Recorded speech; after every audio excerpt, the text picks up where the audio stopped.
दोस्तों नमस्कार, आप देख रहे हैं एजीटीवी लाइव न्यूज। मैं हूं आर.के. जय। दोस्तों, आप देखते हो कि हमारे भारत में अनेक पॉलिटिकल पार्टियां हैं, राजनीतिक पार्टियां जिसे कहते हैं, जो अलग अलग क्षेत्रों में, कोई स्टेट पे काम कर रहा है, कोई नेशनल लेवल पे काम कर रहा है, कोई राष्ट्रीय लेवल पे, सब काम कर रहे हैं। उसी तरह भारतवर्ष में अनेक संस्थाएं हैं। सब संस्थाओं का मिशन अलग अलग होता है। कोई किस मिशन पे काम कर रहा है, कोई किस मिशन पे काम कर रहा है, कोई कैसा काम कर रहा है, कोई चाइल्ड पे काम कर रहा है, तो कोई महिलाओं पे, कोई एजुकेशन पे, कोई स्वास्थ्य पे, कोई शिक्षा पे, यानी कि अलग अलग। इसी तरह से कल जो है एक संस्था के राष्ट्रीय अध्यक्ष से मेरी मुलाकात हुई। उस संस्था का नाम है सर्व समाज राष्ट्रीय महासंघ। दोस्तों,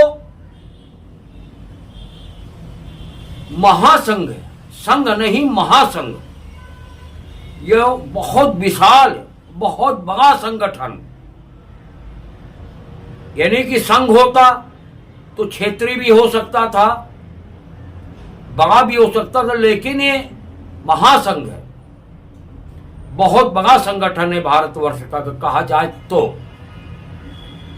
दोस्तों, जिस तरह से आज राजनीति हो रही है, विकास तो बहुत पीछे छूट गया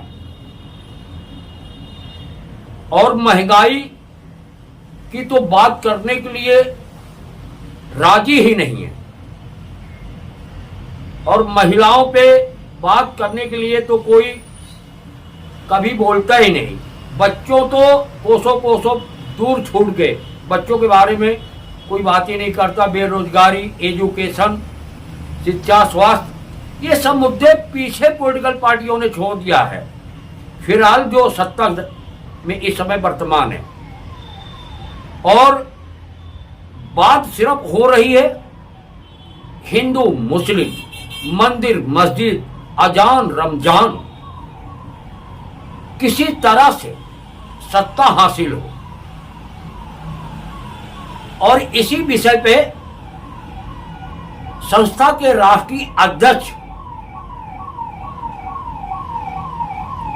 मोहम्मद ताहिर जी से मैंने अनेक सवाल किया कि आपकी संस्था क्या करती है।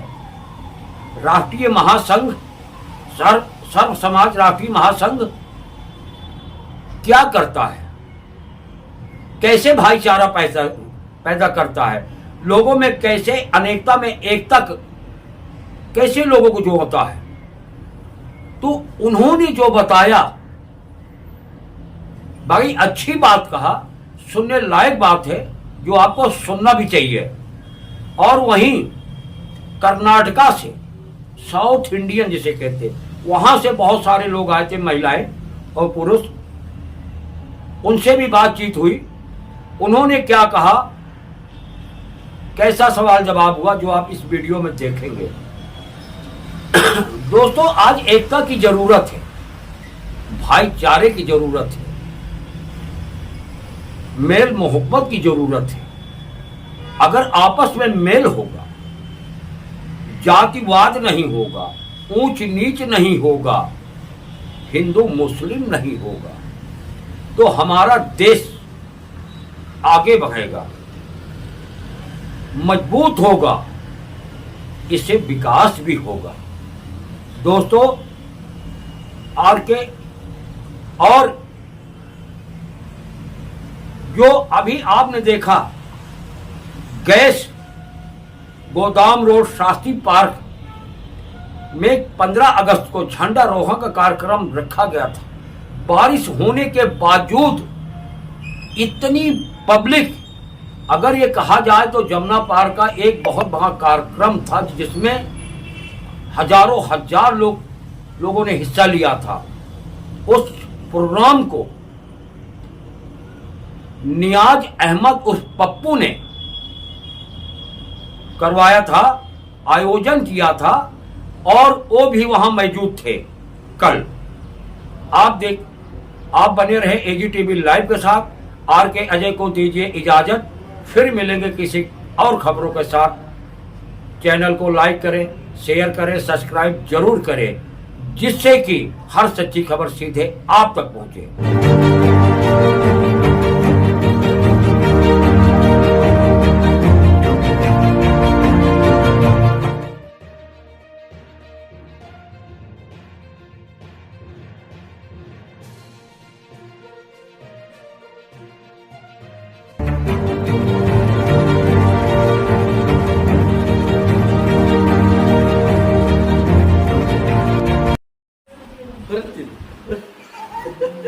दोस्तों, जहां आज आप देख रहे हैं पूरे भारत में किस तरह का माहौल है, हिंदू मुस्लिम की खाई लगातार बना दी जा रही है, मंदिर मस्जिद में राजनीति की जा रही है, वहीं पे आज मैं ऐसी जगह आया हूं, सर्व समाज राष्ट्रीय महासंघ, जो सभी समाजों के लिए काम करती है ये संस्था।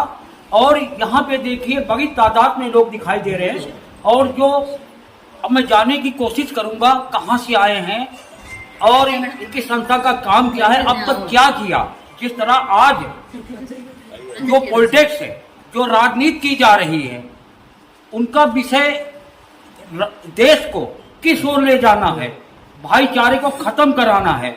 लेकिन जो है अब नाम है सर्व समाज महासभा, राष्ट्रीय महासंघ। तो ये क्या काम करते हैं, राष्ट्र के लिए कितना काम करते हैं, भाईचारा कैसे कायम रखते हैं और क्या करते हैं लोगों के लिए। और पहली बात तो आप अपना सब परिचय दें। आप सर्व समाज राष्ट्रीय महासंघ, उसका नेशनल प्रेसिडेंट। क्या नाम है सर? मोहम्मद ताहिर सदी। सर जी, एक बात बताइए, आज पूरे भारत में, क्या पूरे वर्ल्ड में कहूँ, संस्थाएं बहुत हैं, लेकिन वो संस्थाएं समाज के लिए काम करती हैं, लेकिन कुछ संस्थाएं ऐसी भी हैं जो सरकार से चारुकारिता करती हैं। तो आप क्या करते हैं उसमें, आपकी संस्था क्या करती है? मैं एक बार बताऊं, अभी तक मुझे ऐसा लगा कि संस्थाएं जैसे आपने कहा बहुत है। हाँ, पता है कैसी संस्थाएं वो? एक संस्था खड़ी होती है, वो कहता है मैं किसानों का नेता हूँ। एक खड़ा होता है मैं मुसलमानों का नेता हूँ। एक खड़ा होता है वो कहता है पंडित का नेता हूँ। हाँ, बिल्कुल बिल्कुल। मैं ये पूछना चाहता हूँ कि देश का नेता कौन है? तो ऐसा नहीं होना चाहिए कि मैं मुसलमान का नेता हूँ, मैं किसानों का नेता हूँ। वो नेता होना चाहिए देश का, इंसानियत का नेता। लेकिन मैं समझ रहा हूँ, तो हमने एक सर्व समाज राष्ट्रीय महासंघ बनाया है, जो हम सब देश के लिए काम करेंगे। हम किसी पार्टी विशेष के लिए काम नहीं करेंगे। सभी जात धर्मों के लिए आप सभी धर्मों के लिए, सभी जातियों के लिए, सभी बिरादरियों के लिए, जिसमें सारे गरीब अमीर सब मिल करके हम इस पर काम करते हैं। देश को संदेश देते हैं कि हम एक होकर के रहें, भाईचारा बनाए रखें। ये देश हमारा है, हम सबका है, इसलिए हम सबका दायित्व बनता है हम इसके लिए काम करें, एक दूसरे को सम्मान दें। सम्मान देने से ही इज्जत मिलती है। जब हम दूसरे की इज्जत करेंगे तभी हमें इज्जत मिलेगी। लड़ने झगड़ने से नुकसान होगा, नुकसान देश का होगा। अगर देश का नुकसान होता है तो हम सबका नुकसान होगा। बस मेरा यही संदेश है कि हम सबको मिल करके रहना चाहिए। ये सब मेहमान हैं, सब बाहर से आए हुए हैं सारे देश से, और ये सब देश के लिए काम करने के लिए मिलजुल करके इनका ये संदेश है कि देश को एक होना चाहिए, महंगाई कम होनी चाहिए। ये सब ये लेडीज हैं, देखिए अब इन्हीं से पूछिए। मैंने अपनी बात रख दी, अब इनसे बात कीजिए। धन्यवाद आपका। शुक्रिया। आपका क्या नाम है? मेरा नाम आयशा है, मैं कर्नाटक से हूँ। मैं कहना चाहूँगी, मेरा नाम आयशा है, मैं कर्नाटक से हूँ। मैं किसानों के लिए लड़ती हूँ, हर वो इंसान के लिए लड़ती हूँ, और मैं एक महिला हूँ और एक मैं नागरिक हूँ। मैं यही चाहती हूँ कि हर समाज वाले एक बन जाए और इस देश के लिए लड़े, और हम हमेशा एक साथ रहे। कोई जात भेदभाव नहीं होना चाहिए। इसीलिए हम आज अलग बढ़ रहे हैं, क्योंकि हमें खतरा हमारे अपने आप से है, हमारे आपसी लोगों से है, बाहर के लोगों से नहीं। हम लोगों जो लोग बोलते हैं उसको हम नहीं सुनना चाहिए, जो हमारा मन बोलता है वो हम करना चाहिए। अगर आज हम खतरे में होते तो एक दूसरे के साथ नहीं होते, एक दूसरे के गर्दनें कटा रहे होते।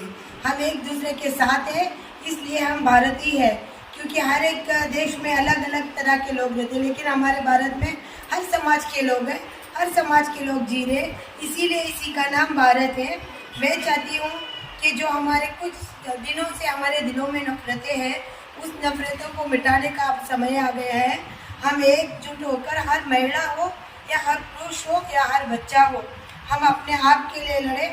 हमारी बचाव की लड़ाई हमें खुद ही लड़ना है, कोई हमारे लिए नहीं लड़ेगा, हमारी रक्षा हमें खुद ही करना है और एक साथ करना है। हर समाज के साथ हमें मिलजुल कर एकता होकर आज हमें देश को बचाना है, क्योंकि हम आज गरीबों से मर रहे हैं, क्योंकि हम हर एक चीज़ महंगाई बढ़ गई है, क्योंकि आज इस देश में अमीर अमीर ही हो रहे, गरीब गरीब ही हो रहे। इसलिए हम चाहते हैं कि हम लोग बने रहे। सबसे पहले हमें एक होना चाहिए, इस देश को बचाना चाहिए। मैं यही कहना चाहूँगी। मीना नदा। और तारिक जी के बारे में सुना था। कहाँ से आप हैं? हम कर्नाटका से आए हुए हैं। इनका जो संगठन चल रहा है इसके बारे में सुना था, लेकिन आज हम दिल्ली आए थे तो इनसे मिलने का एक मौका मिला। इन्होंने हमारी बहुत खातिरदारी तो की। आप यानी कि मिल के आपने क्या समझा, आपको कैसा महसूस हुआ? एक ही सबक मिला मुझे, भारत की आन लिखना, भारत की शान नहीं लिखना, ना हिंदू लिखना ना मुसलमान लिखना, फकत और फकत इंसान लिखना। ये मैसेज मुझे आज मिला। लेकिन मैडम, जैसे आज की राजनीति हो रही है, तो खैर आपके राष्ट्रीय अध्यक्ष जी कहते हैं कि हम किसी की खिलाफत नहीं करेंगे, सबको जोड़ना मुझे। लेकिन मैं कहता हूँ आज की राजनीति पे जमी बेच देंगे, जमा बेच देंगे, ये मुर्दों के सर से कफन बेच देंगे, जरा देश वालों जरा तो जागो, ये गद्दार नेता वतन बेच देंगे। तो ये महंगाई के जिम्मेदार किसको मानती हैं आप? किसी को महंगाई की जिम्मेदार मैं किसी पार्टी को नहीं मानती, किसी को नहीं मानती। हर इंसान को अपने आप पे जागरूक होना चाहिए, अपनी जिम्मेदारी को समझना चाहिए। और हम किसी से कम नहीं। नेता को किसने बनाया? हमने बनाया।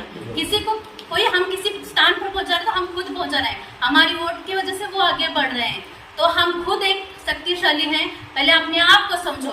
जब हम अपने आप को समझेंगे तो देश में एकता बनी रहेगी। धन्यवाद, आपने बड़ी अच्छी बातें कही। देश को एकता होने की, अनेकता में एकता, अनेकता में एकता होगी तभी देश हमारा तरक्की करेगा, आगे बढ़ेगा। जब तक हम एक होंगे तो हमारा संगठन बनेगा। अभी धर्मों को लेकर किस तरह चल रहे हैं, जो आपने एजीटीवी लाइव कैमरे पे देखा, और इसी तरह अगर और संगठन काम करे, जो आज ये जातिवाद, भाईचारा खत्म किया जा रहा है, अनेकता में एकता होगी, जो इस समय आपने देखा आरकेजे के साथ। धन्यवाद।